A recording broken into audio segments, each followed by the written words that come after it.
Hello! Hello and welcome back to another Fun Fact Friday. We already know that mothers and their babies share a special connection.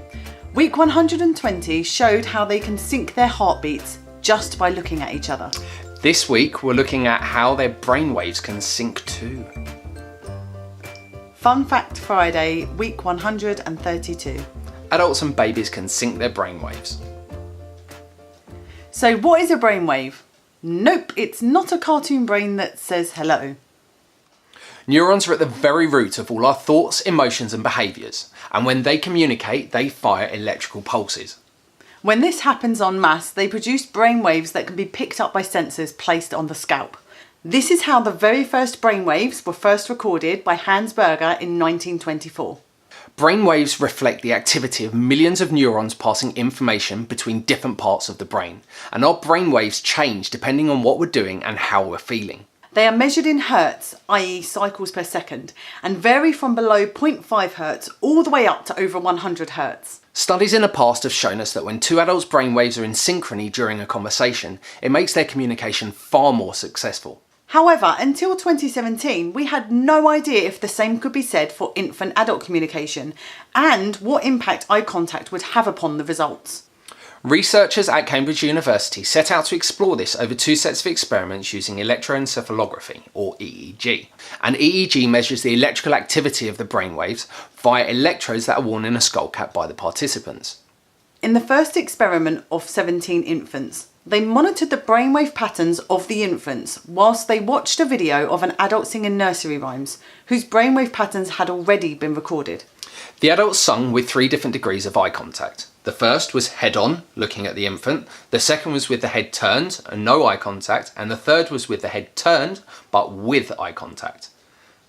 As expected, they found a greater synchronisation when the adult's gaze met the infant's. But surprisingly, they found that the greatest synchronisation happened when the adult's head was turned away but kept eye contact. The researchers suggest that this may be because the gaze appears to be highly deliberate and so provides a clear signal that the adult wants to communicate with them.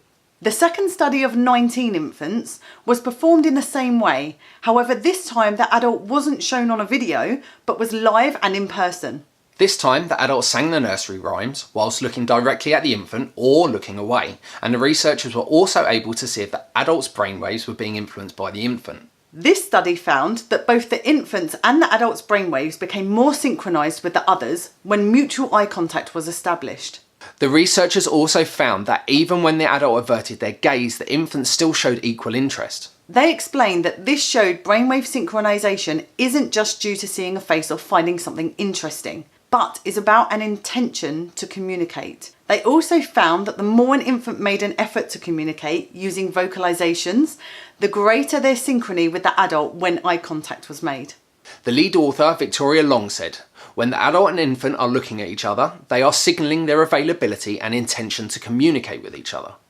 We found that both adult and infant brains respond to a gaze signal by becoming more in sync with their partner.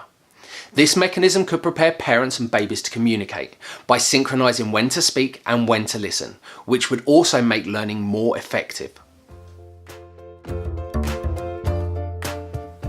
Once again, the importance of eye contact with our little ones is shown to be of critical importance to their growth and development. It is hardwired into us as a species to find faces, to make eye contact, to socialise, one of the very things that enabled us to differentiate ourselves from the rest of the animal kingdom. It's no fluke that our little ones spend so much time perfectly placed to see our faces.